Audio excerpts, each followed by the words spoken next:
The Freedom Ship of Robert Smalls, written by Louise Meriwether and illustrated by Jonathan Green.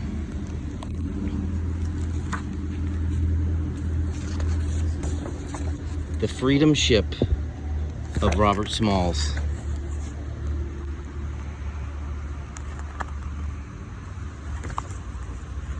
To the children in the Jenkins clan.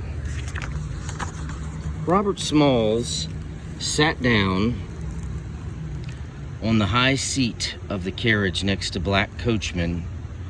He was 12 years old and determined not to cry. He'd promised Mama. From inside the coach, the slave master, Henry McKee, gave the signal to start. The carriage rolled forward. Robert was on his way.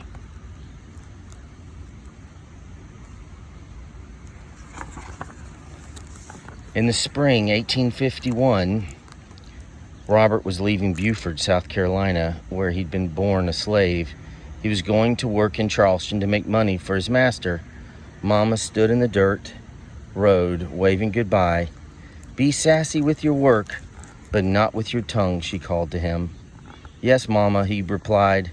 Robert knew what Mama meant. Be good, work hard, and make a lot of money so Mr. McKee would not sell him. The carriage rattled past Mr. McKee's cotton fields. Some of the slaves straightened up and waved slowly. Robert waved back, then turned around for one last look at Mama. She was little more than a lonely speck now, standing in the middle of the road. Robert closed his eyes. It was not Mama that he was going away to make money. It was for Mr. McKee. No, he would not cry, but why? Why had he been born a slave?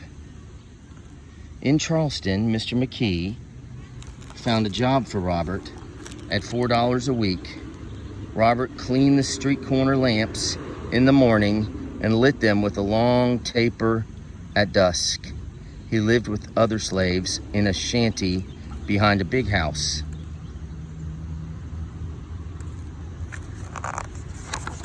Mr. McKee, seeing Robert settled, returned to Beaufort. Life in Charleston was interesting for Robert. He'd never been in a big city before, and he liked to mingle with the noisy crowds. But the part he liked best was talking to black men who'd been able to buy their freedom. Moses the carpenter was not free, but he could read. He thrilled Robert with tales of Nat Turner, Denmark Jesse, and others had rebelled against slavery. He read to Robert from a newspaper written by Frederick Douglass, a former slave. Frederick Douglass had escaped to the North and was now fighting for the freedom of all slaves.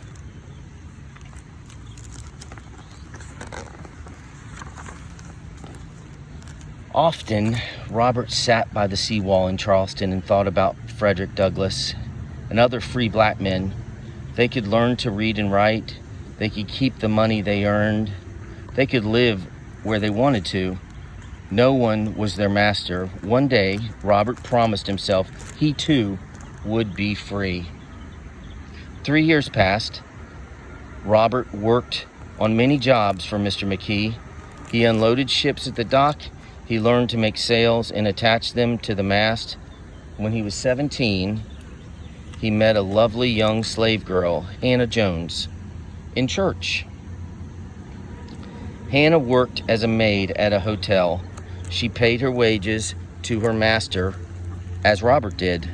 Robert and Hannah soon fell in love, and with the permission of their owners, were married on December 24th, 1856. That's the same day that Lisa and I got married, on Christmas Eve. A year later, the daughter Elizabeth was born. Robert held the baby in his arms, marveling at how tiny and fragile she was. But his wife and child were owned by a white man, Samuel Kingman. He could sell them away from Robert. at any time. This thought kept nagging Robert. It would not let him rest. Finally, he went to see Mr. Kingman. "Sell me my wife and child, please," he pleaded. "Let me buy their freedom." Mr. Kingman agreed for a price of $800. That's right, $800. Robert was staggered by the amount. He and Hannah accepted the challenge. They took on even more work. Sometimes they worked so hard they were too weary to sleep, but they saved penny by penny, year after year.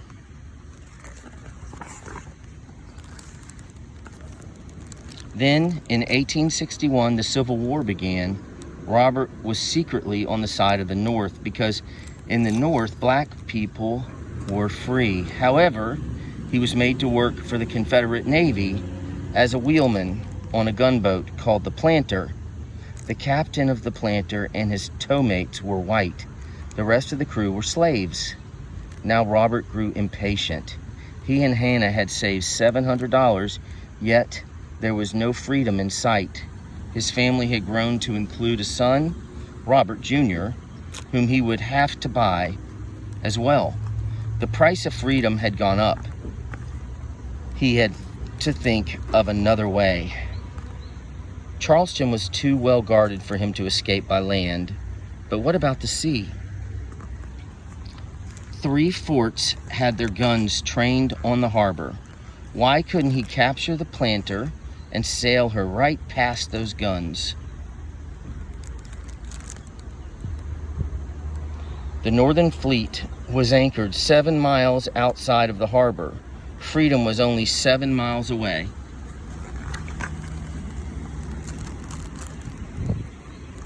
Robert discussed the plan with the slave crew of the Planter, and each man was eager to join him.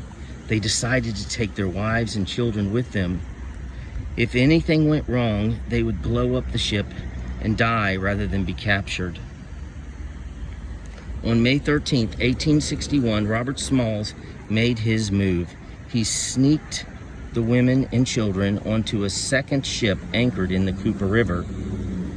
The ship's steward, a fellow slave, had agreed to hide them. They would be taken about the Planter after Robert took command. That night, Robert Raleigh and his 2 mates went ashore, and Robert Smalls took over. He readied the ship for action. Jackson, Alston, and Turno, the firemen, shoveled fuel into the furnaces. John, the engineer, checked the instruments. Jebel raised the Confederate flag, while Alfred cast off the ship's lines.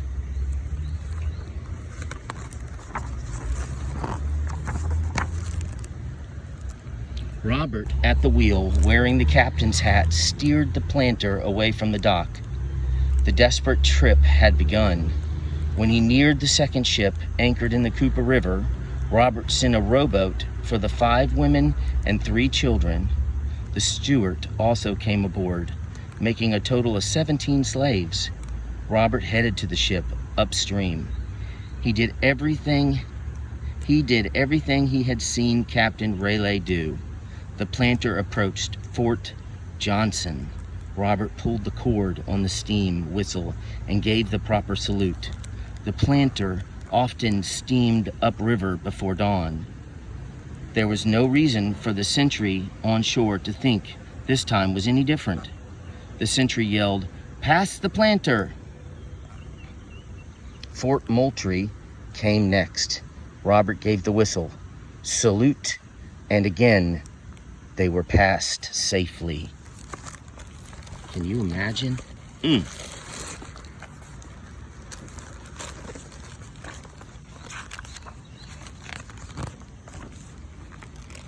But the most dangerous part was yet to come. Fort Sumter was the biggest fort. It was almost dawn, and Robert could see the fort's menacing cannons facing towards him. Would the sentry be able to see that it was not Captain Raleigh beneath the hat, but a slave? Robert leaned on the window sill of the pilot house. He folded his arms across his chest as he had seen the captain do. As Jebel pulled the signal cord, Robert waved the sentry on shore. The sentry did not answer. Robert, at the whistle, wearing the captain's hat, steered the planter away from the dock. The desperate trip had begun. Robert prayed silently, "Let us sail through safely." Finally, he heard the sentry yell, "Pass the planter!" They were not going to be blown out of the water. They were saved. Robert piloted the ship past the fort's huge guns and out to the open sea.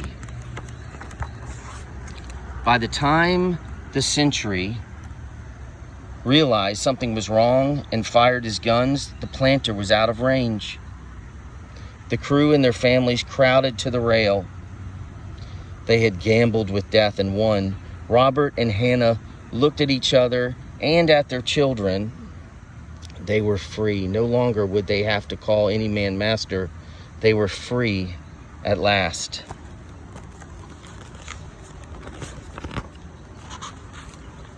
Jebel pulled down the Confederate flag and raised the white flag of truce.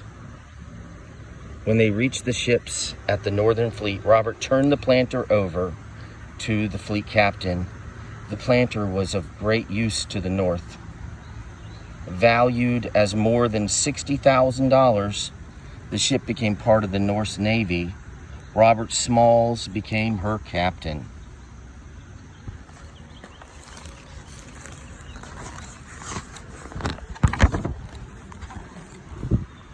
After the North won the war,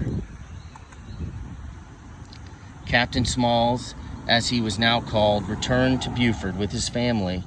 There he was elected to the United States Congress and served for 5 terms, fighting always for equal rights for his people.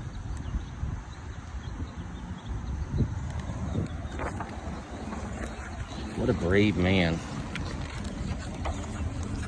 Captain Robert Smalls remained a hero for the rest of his life. As a boy, he dreamed of freedom, and as a man, he took it. The end.